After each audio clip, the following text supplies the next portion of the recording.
Ivan Gazidis mulai perlihatkan kinerja baiknya. Selain aktif di bursa transfer, manajemen Milan juga aktif bergerak di level korporasi, di mana tugas itu menjadi salah satu tugas pokok yang diemban Ivan Gazidis.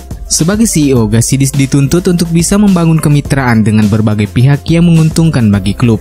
Seperti dilansir dari laman Sempre Milan, Gazidis baru-baru ini berhasil meyakinkan Banco BPM, salah satu retail perbankan dan korporasi terbesar ketiga di Italia, untuk melanjutkan kerjasama mereka dengan pihak Milan.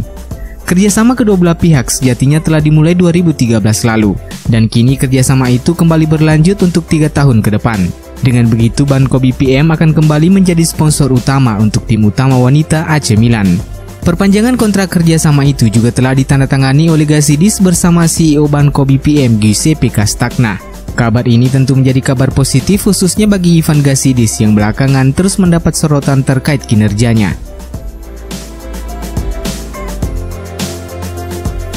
Freiburg terdepan amankan jasa Radek Krunic. Radek Krunic berpeluang meninggalkan AC Milan pada bursa transfer musim panas ini. Gelandang asal Bosnia itu sebelumnya sempat dikaitkan dengan Torino, Sampdoria, dan Freiburg.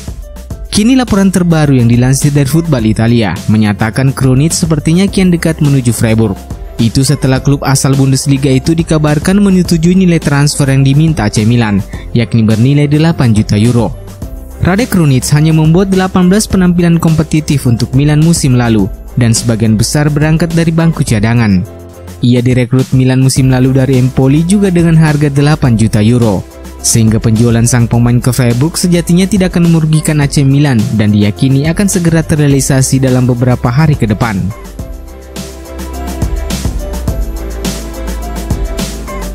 Detail kontrak Sandro Tonali di AC Milan.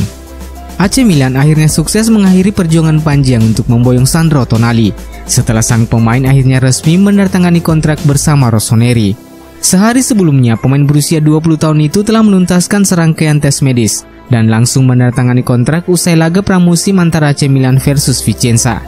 Secara total, pihak Milan harus membayar kepada Brescia sebesar 35 juta euro, dengan rincian 10 juta euro untuk biaya peminjaman selama 1 musim, plus opsi pembelian permanen senilai 10 juta euro di musim berikutnya.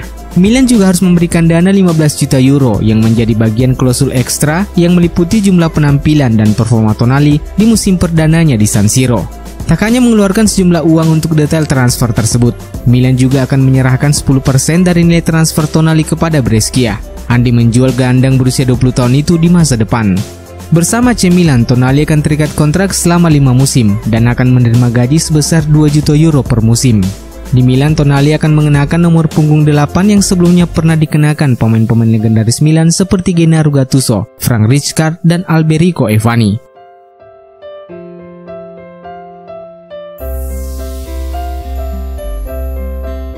Olympique Lyon bantah ketertarikan untuk merekrut Lucas Paqueta.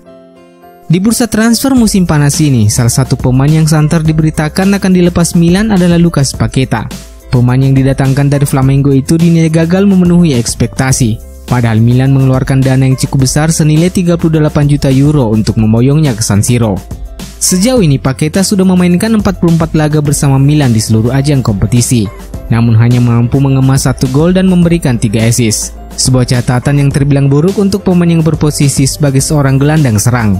Atas alasan itu, Milan dikabarkan siap mendengarkan tawaran yang masuk dan siap menjual Paqueta jika mendapatkan tawaran yang sesuai demi menambah dana mereka untuk beroperasi di bursa transfer. Dan beberapa hari ini, klub asal Prancis Olympique Lyon santer diberitakan tertarik mengamankan jasa sang pemain. Media terkemuka asal Prancis L'Equipe bahkan memberitakan Olympique Lyon telah melakukan pendekatan dan akan mengajukan penawaran sebesar 23 juta euro. Namun Presiden Olympique Lyon Jean-Michel Aulas membantah kabar tersebut. Melansir laman Sempre Milan, sang presiden mengaku bahwa kabar tersebut hanyalah berita bohong. Melalui akun Twitternya, sang presiden menyangkal semua pemberitaan perihal ketertarikan pihaknya untuk merekrut Paqueta. Banyak informasi yang tidak akurat dan hanya informasi palsu. Sungguh menyedihkan melihat kenyataan begitu banyak berita yang tidak akurat pada media tersebut.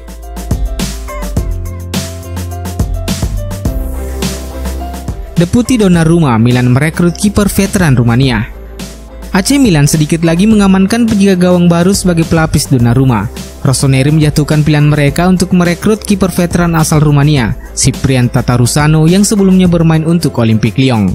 Menurut pemberitaan dari Gianluca Di Marzio, kiper 34 tahun itu dijadwalkan akan menjalani tes medis pada hari Jumat ini dan selanjutnya akan menaikkan kontrak berdurasi 3 tahun bersama Rossoneri. Tatarusanu dikontrak Milan sebagai pengganti Pepe Reina yang dilepas ke Lazio dan Asmir Begovic yang dipulangkan ke Bournemouth. Tatarusanu sejatinya cukup akrab dengan Liga Italia sebab ia sebelumnya pernah memperkuat Fiorentina pada medio 2014 hingga 2017. Jika semuanya berjalan dengan lancar, kiper dengan tinggi nyaris 2 meter itu kemungkinan akan menjalani debutnya bersama klub akhir pekan ini saat Milan berhadapan dengan Brescia dalam pertandingan persahabatan di Milanello.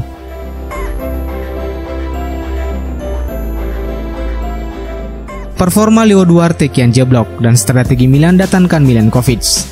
Bek tengah AC Milan, Leo Duarte nampaknya kini benar-benar berada di ambang pintu keluar dari San Siro setelah performa buruknya dalam 3 laga uji coba Milan dalam 2 pekan terakhir.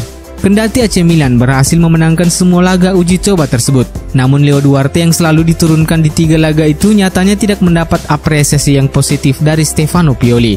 Performa Duarte dinilai kian jeblok dan tampil di bawah standar. Kendati baru didatangkan Milan pada Juni 2019 lalu, namun melansir pemberitaan Sport Mediaset, Duarte kini masuk menjadi pemain daftar jual Rossoneri. Direktur Milan Paolo Maldini dan Ricky Massara dikabarkan akan melakukan segala cara demi bisa menguangkan Leo Duarte dan berupaya untuk segera mendatangkan bek tengah anyar. Sebagai penggantinya, Milan terus dikaitkan dengan bek Fiorentina Nikola Milenkovic. Namun sayangnya kubu Fiorentina membandrol Milenkovic dengan harga 40 juta euro. Oleh karena itu, Milan diyakini harus bisa menjual Leo Duarte terlebih dahulu agar mendapatkan tambahan dana sebelum melanjutkan negosiasi dengan Fiorentina. Selain itu, melansir pemberitaan La Gazzetta dello Sport, Milan kemungkinan besar akan menggunakan skema yang sama seperti transfer Sandro Tonali, yakni dengan opsi peminjaman selama 1 musim disertai kewajiban membeli di musim berikutnya. Kendati begitu, laporan tersebut tidak melansir berapa besaran dana yang disiapkan AC Milan. Hanya saja kemungkinan besar biayanya jauh lebih tinggi dibandingkan biaya yang dikeluarkan Milan saat merekrut Sandro Tonali dengan skema yang sama.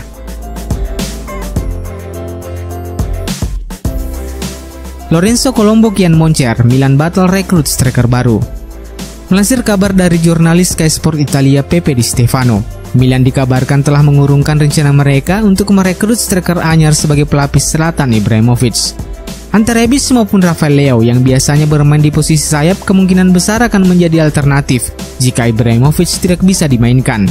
Selain itu, Milan juga kini menaruh perhatian besar terhadap performa striker belia mereka Lorenzo Colombo. Dalam pertandingan uji coba melawan Monza, Colombo berhasil mencetak gol sensasional melalui tembakan kaki kirinya. Striker 18 tahun itu pun kembali mencetak gol untuk melengkapi kemenangan 5-1 Milan atas Vicenza pada laga uji coba selanjutnya, yang membuat banyak pihak semakin tak sabar menantikan aksi sang pemain di musim depan. Lebih lanjut, laporan tersebut melansir Milan juga telah menjalin kontak dengan agen Colombo dan memastikan sang pemain tidak akan angkat kaki dari San Siro pada musim panas ini. Keberadaan Lorenzo Colombo dalam skuad Milan musim depan diyakini akan sangat membantu perjalanan skuad asuhan Stefano Pioli yang dihadapkan dengan jadwal pertandingan yang cukup padat. Sebagaimana diketahui, musim depan Milan akan melakoni serangkaian pertandingan di 3 ajang kompetisi yakni Serie A, Coppa Italia dan juga Liga Eropa.